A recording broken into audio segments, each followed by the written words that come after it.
Hi friends, welcome to AKR mini blogs. చూడండి friends, ఇక్కడ పొలాల్లో అయితే పత్తులు ఏ విధంగా పగిలినాయి చూడండి ఫ్రెండ్స్. మా సైడ్ అయితే మొత్తం పగిలినాయి, కొన్ని పొలాలు అయితే ముందు వేసినవి. కానీ ఇది విడిపినిగ్గున లేదు ఫ్రెండ్స్, ఎందుకంటే ఒక్కసారి వెనక్కి చూడండి, అప్పుడే వర్షం అయితే స్టార్ట్ అయింది ఫ్రెండ్స్. ఒక 3 days అవుతుంది ఫ్రెండ్స్, ఫుల్ వర్షం కొడుతుంది. ఈ పత్తులు అయితే విడిపినిగ్గు లేదు ఫ్రెండ్స్. ఈ విధంగా ఉంది.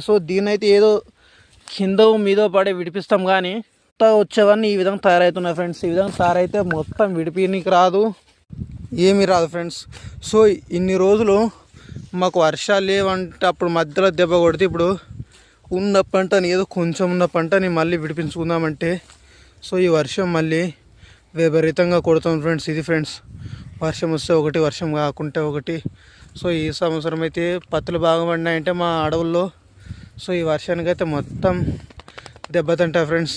తిన్న దిగున అరగకుండా చేస్తుంది ఫ్రెండ్స్. ఇది ఇవాళ చిన్న వీడియో ఫ్రెండ్స్. బాయ్ ఫ్రెండ్స్, ఉంటా మరి. మీరైతే షేర్ చేసి సబ్స్క్రైబ్ చేసుకోండి ఫ్రెండ్స్.